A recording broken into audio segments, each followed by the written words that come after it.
올해 2분기 자산 배분 현황을 리뷰해 보겠습니다. 올해는 이제 주식 자산을 제외한 모든 자산의 비중이 낮아졌어요. 주식 비중은 처음으로 70%를 돌파했습니다. 그러니까 최근 이 주가가 그야말로 미친 듯이 올랐기 때문인데요. 나스닥 100 지수를 보니까 이제 5년 동안 거의 200%가 올랐더라고요. 그러니까 원금 대비 딱 3배가 된 거죠. 이게 약간 버블 같기는 한데 이게 어디까지 오를 수 있는지 좀 무섭기도 하는데 한편으로 또 기대가 되는 것도 사실입니다. 장기적인 제 자산 비중 목표는 주식이 70%, 그리고 현금이 10%, 실거주 주택의 이제 20%를 생각 중이에요.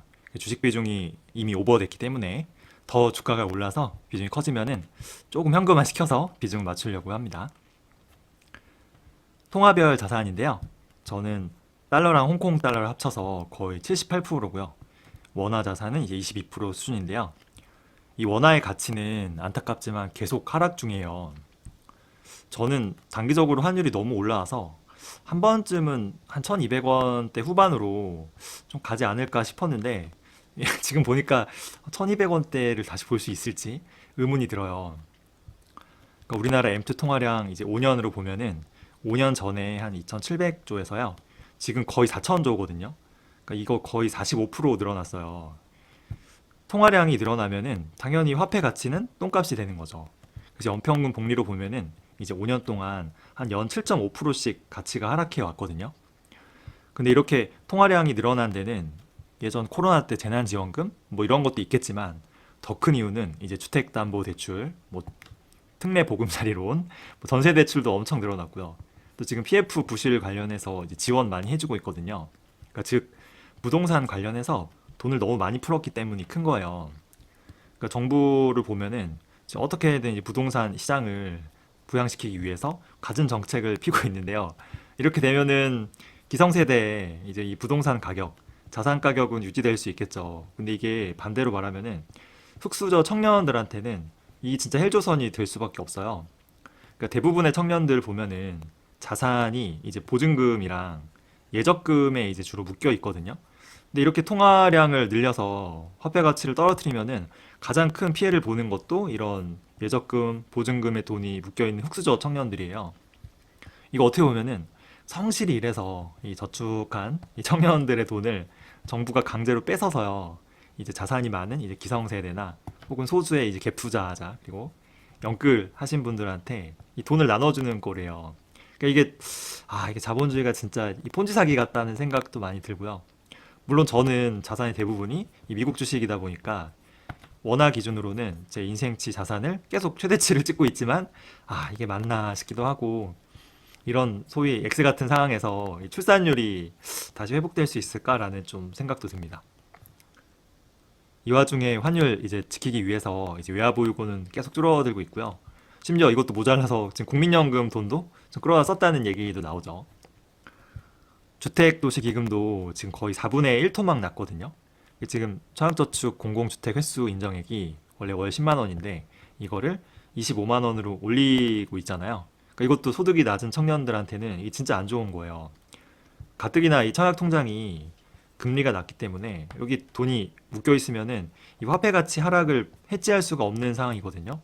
근데 여기 돈을 2.5배 더 넣으라고 하면은 좀 어이없는 거죠. 이 기금이 바닥난 이유도 사실 특례보금자 이론 같이 집값을 부양시키기 위해서 사실 쓴 거잖아요. 무주택 청년들 입장에서는 자기가 쓴 돈이 집값이 부양시키는데 쓰여진 거니까 좀 어이없죠.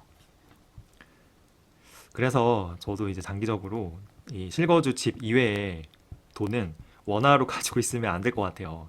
장기적인 비중도 달러 자산이 80%, 원화 자산이 이제 20%. 근데 실거주 집도 굳이 20%까지 필요하지 않을 것 같아요. 이게 와이프가 모은 돈도 있고 저희 쪽은 집값이 싼 것도 있고 또 대출도 받을 수 있잖아요. 장기적으로는 달러가 85%, 원화가 한 15% 정도를 생각하고 있습니다. 물론 달러도 더러워요.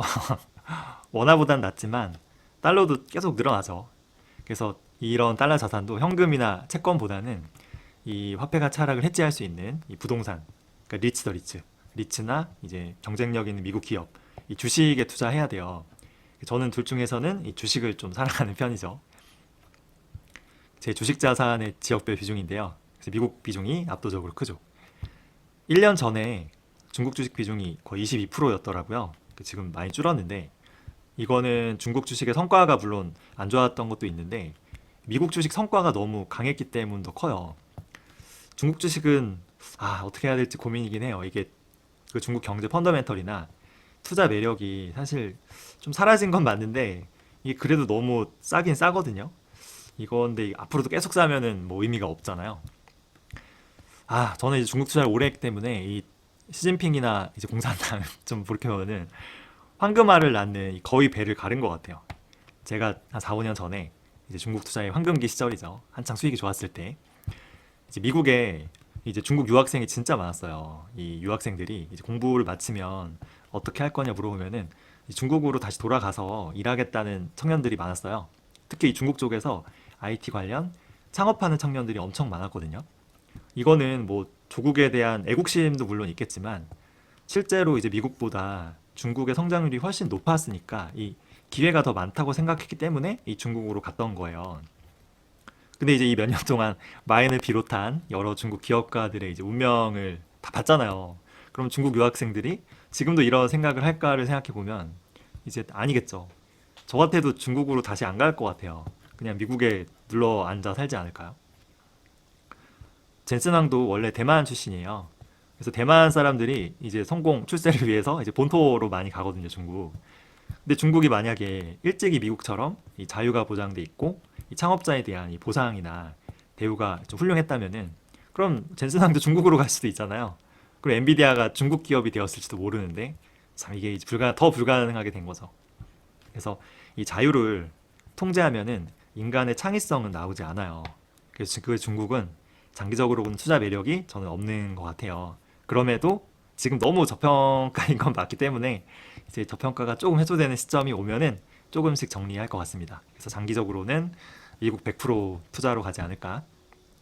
물론 뭐 미국도 아주 완벽한 투자처는 아니에요. 저 이번에 대선 토론 보면서 좀 더 그런 생각이 들었는데요. 근데 미국 이외에 대안이 사실 없어요. 그쵸?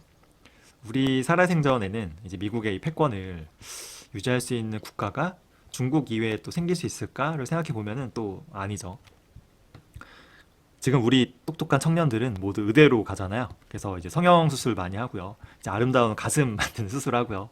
이 충치, 치과 치료에 매진하고 있는데 이제 이거 바람직하지는 않죠. 근데 전 세계의 똑똑한 청년들은 지금 모두 미국으로 가고 있어요. 그래서 AI 연구하고요. 로봇 연구하고 반도체 설계 연구하고요. 바이오테크 이런 것들을 연구 개발하거든요. 그래서 이런 고급 인재들이나 이 자본이 몰리는 곳에 결국은 혁신이 생기고 미래의 성장과 투자 기회가 있다고 믿거든요. 그렇게 보면은 그래도 아직은 미국이지 않을까 싶습니다. 그 현금 비중인데요. 주식 대비 11.7% 정도? 제가 인생 최대 규모의 지금 현금을 가지고 있어요. 근데 이 비중은 변화가 없죠. 주식이 너무 많이 오르면서. 이 현금 자산의 절반은 달러, 이제 절반은 원화로 갖고 있는데 이것도 이제 그냥 현금으로 두면 안 되고 굴려야 되잖아요.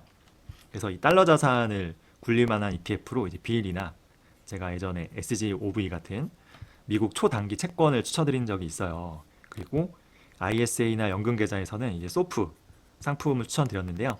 이게 다 초단기 국채고요. 금리 변동에 대한 리스크도 없고요.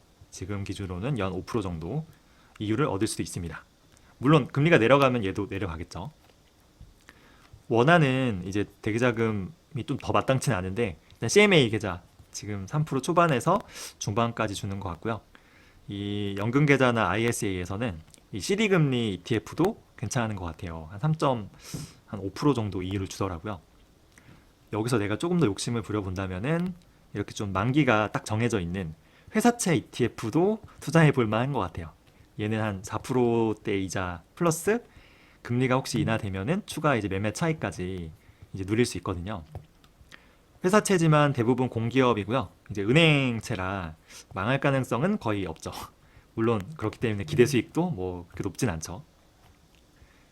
현금성 자산이 좀 커지다 보니까 이제 제가 1%라도 좀 수익 내 보려고 좀 짱구를 굴렸는데요. 이게 그래도 현금이잖아요. 이게 수익성에는 한계가 있습니다. 수익성은 주식이죠. 장기적인 비중은 지금처럼 한 주식 대비 10% 정도를 꾸준히 유지하는 걸로 생각 중이에요. 자, 미래에 어떤 기업이 AI 패권을 잡을 수 있을까요? 이게 예측하기 쉽지 않죠. 근데 저는 누가 잘 되는지 이제 사실 별로 상관없어요. 이기는 편이 우리 편이에요. 왜냐하면 ETF 비중이 계속 늘어나고 있기 때문이죠. 그러니까 마음 편하게 누가 뭐 승자가 되든지 그냥 편하게 투자할 수 있는 게 ETF의 최대 장점 같아요. 또 한 가지 ETF 장점은 이게 그 리밸런싱 할 때 세금 부담이 없다는 점이에요. 나스닥이든 뭐 ACCH든 이 ETF 안에서 종목 교체할 때는 매매 차익이 전혀 이제 나가지 않기 때문에 세금 부담이 없죠.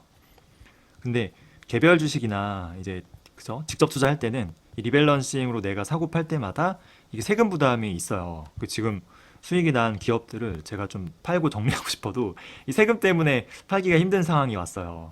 그래서 양도소득세 부담 없이 영원히 이제 매도 없이 내가 그냥 투자하면서 이제 배당금만 받는 이런 전략을 하기에는 역시 ETF밖에 없지 않나 그런 생각도 들었습니다. 그 1차 목표는 ETF 60%고요. 얼마 안 남았죠. 장기적으로는 70%까지 가고요. 운칠 기삼이니까 이제 완전히 은퇴를 하게 되면은 80% 이상도 되지 않을까 그런 생각을 하고 있습니다.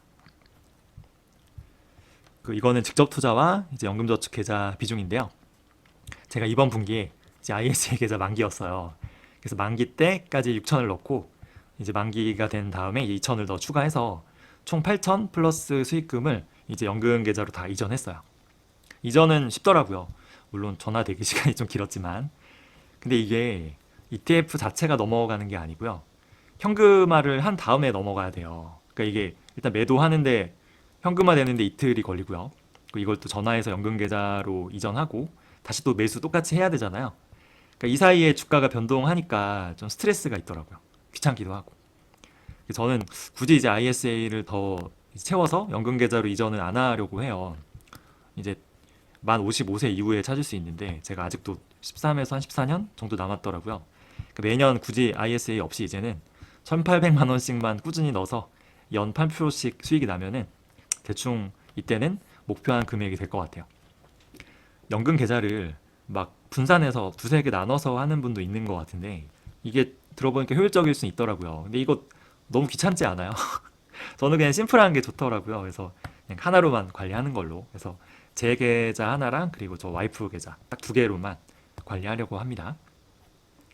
그 장기적인 목표는 그때 말씀드렸는데 직투가 한 60%, 연금 계좌가 한 40%. 그러니까 아직은 연금 계좌를 꾸준히 좀 늘려야 되죠. 가장 중요한 섹터별 비중인데요. 미국의 이제 IT 비중이 52% 압도적으로 1위고요. 글로벌 반도체 비중이 22%. 이 둘을 합하면 사실 70%를 훨씬 넘죠. 중국의 테크 기업이 있고요. 그리고 배당이 바로 SCHD 슈드거든요. 벌써 8% 정도 됐죠. 이번 분기에 좀 매수를 많이 했어요. 제가 이제 배당이 성장을 이긴다는 이 관련 글을 좀 썼는데 이게 각종 투자 카페에서 엄청난 호응도 받고 좀 응원도 받았어요. 그러니까 제가 몇 년 동안 투자 관련 글이나 영상을 이제 올리면서 가장 큰 반응이었거든요.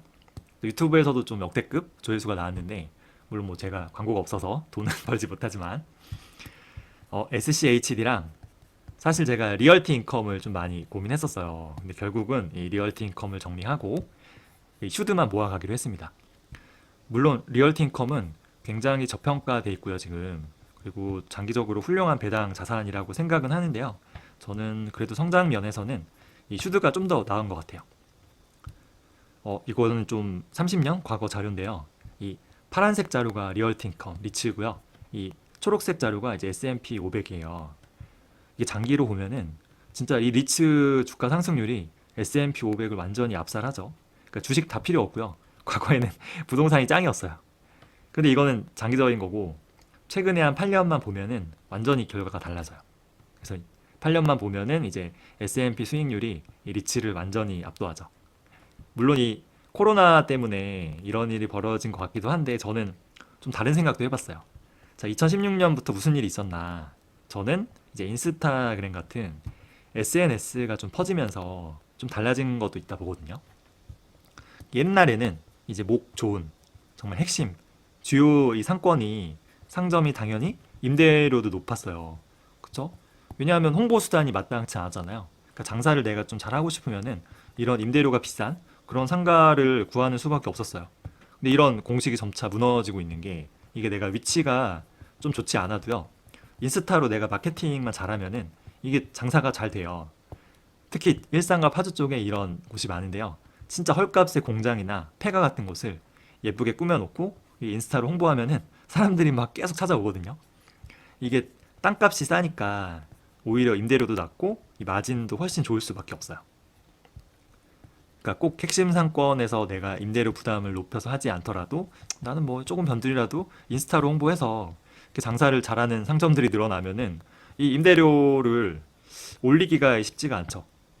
물론 뭐 전 세계 젊은 인구가 모여드는 이제 미국, 뭐 유럽의 대도시는 한국과는 다르겠지만 이제 장기적으로 예전처럼 이 리얼티 인컴, 리츠가 S&P 500을 압도하는 수익률을 낼 수 있을까? 저는 조금 아닐 것 같거든요.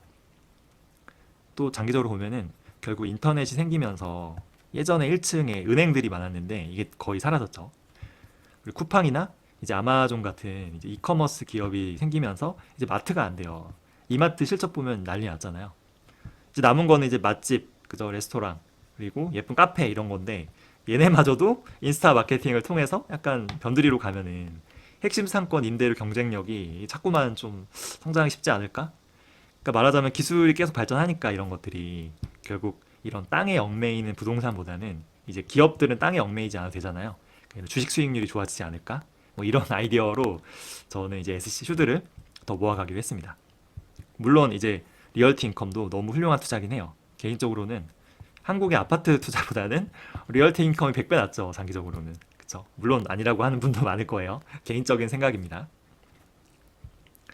자, 어쨌든 1차 목표는 미국은 50% IP, 반도체 20%, 중국 IT 10%, 그리고 배당 성장 슈드를 20%까지 좀 늘릴 예정이고요.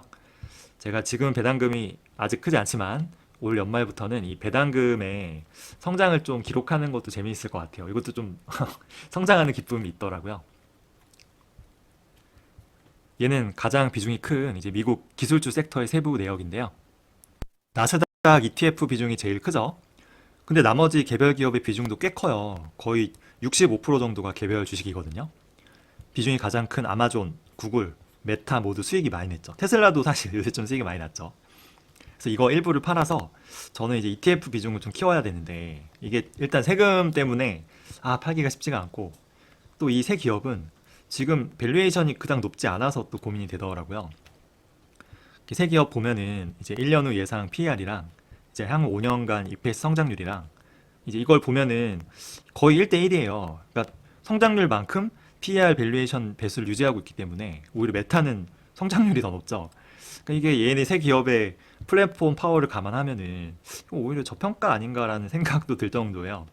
아마 나스닥 ETF의 평균 이 수치가 훨씬 더 고평가일 텐데 지금 얘네를 팔아서 고평가 ETF를 산다는 게 약간 좀 꺼려지는 것도 있죠. 반면에 테슬라는 이제 이 PR 포워드가 74고요. 이제 5년간 EPS 성장률 예상치가 연 15%인데 이거는 진짜 밸류에이션이 말도 안 되는 거예요. 오히려 엔비디아가 이 성장률에 비하면은 밸류에이션이 낮죠. 물론 뭐 지금의 이 60%대 영업이익률이 유지되었을 때 기준이긴 한데 물론 뭐 꼭 밸류에이션만 보고 투자하는 건 아닌데 테슬라가 지금 가격이 조금 부담스러운 건 사실이에요.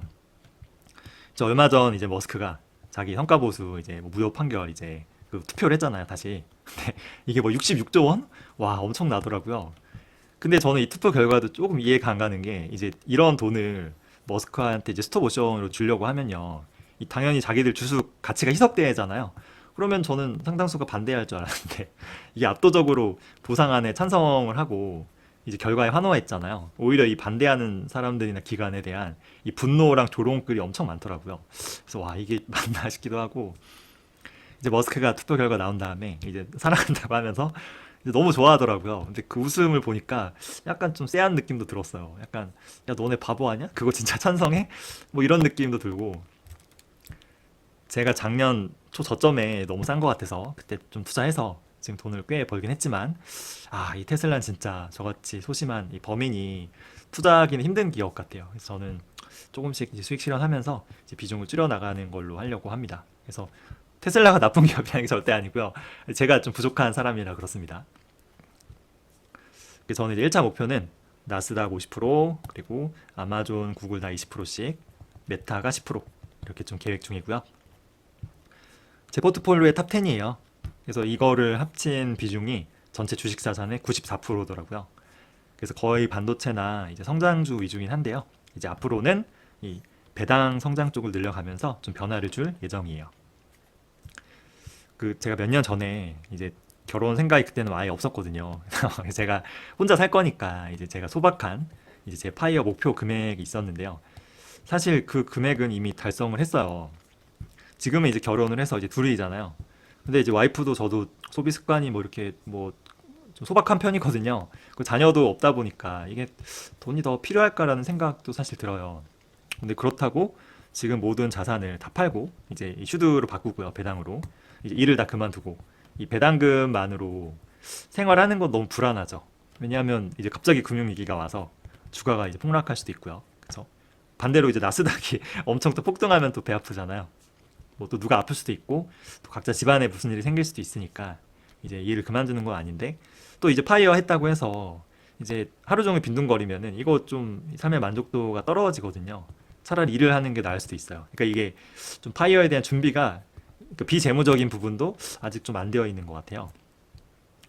그래도 이게 좀 장점이 있는 게 예전에 파이어 하신 선배들이 한 말이 있어요. 이게 파이어를 내가 꼭 일을 그만두지 않아도 이제 어느 정도 금액을 모으게 되면은 이게 일을 하더라도 스트레스가 줄어들고요.